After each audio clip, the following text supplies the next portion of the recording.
దినవృత్తాంతములు మొదటి గ్రంథము 24వ అధ్యాయము. అహరోను సంతతి వారికి కలిగిన వంతులేవనగా, అహరోను కుమారులు నాదాబు, అబీహు, ఎలియాజరు, ఈతామారు. నాదాబును అబీహును సంతతి లేకుండా తమ తండ్రి కంటే ముందుగా చనిపోయిరి కనుక ఎలియాజరును ఈతామారును యాజకత్వము జరుపుచూ వచ్చిరి. దావీదు ఎలియాజరు సంతతి వారిలో సాదోకును, ఈతామారు సంతతి వారిలో అహీమెలకును ఏర్పరచి వారి వారి జనము యొక్క లెక్కను బట్టి పని నియమించెను. వారిని ఏర్పరచుటలో ఈతామారు సంతతి వారిలోని పెద్దల కంటే ఎలియాజరు సంతతి వారిలోని పెద్దలు అధికులుగా కనపడిరి కనుక ఎలియాజరు సంతతి వారిలో 14 తమ పితరుల ఇంటి వారికి పెద్దలుగాను, ఈతామారు సంతతి వారిలో 8 మంది తమ తమ పితరుల ఇంటి వారికి పెద్దలుగాను నియమింపబడిరి.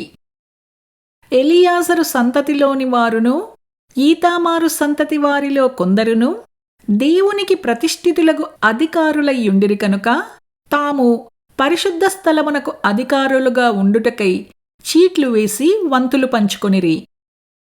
లేవీయులలో శాస్త్రిగానున్న నెతనేలు కుమారుడగు షెమాయా రాజు ఎదుటను, అధిపతుల ఎదుటను, యాజకుడైన సాదోకు ఎదుటను, అబ్యాతారు కుమారుడైన అహీమెలకు ఎదుటను, యాజకుల ఎదుటను, లేవీయుల ఎదుటను, పితరుల ఇండ్ల పెద్దలైన వారి ఎదుటను వారి పేర్లు దాఖలు చేసెను.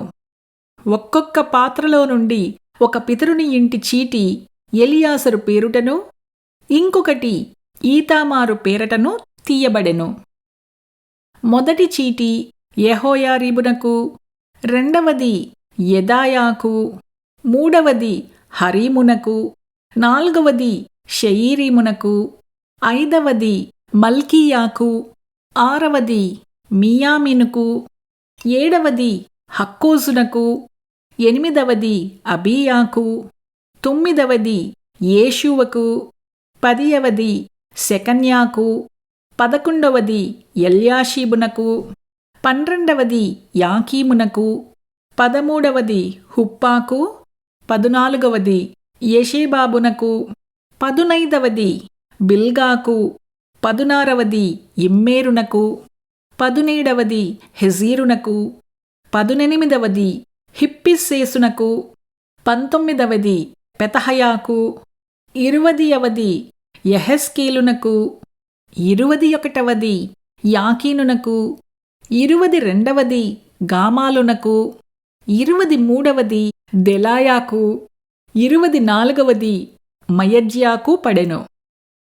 ఇశ్రాయేలీయుల దేవుడైన యెహోవా వారి పితరుడగు అహరోనునకు ఆజ్ఞాపించిన కట్టడ ప్రకారముగా వారు తమ పద్ధతి చొప్పున యెహోవా మందిరములో ప్రవేశించి చేయవలసిన సేవాధర్మము ఈలాగున ఏర్పాటు ఆయెను.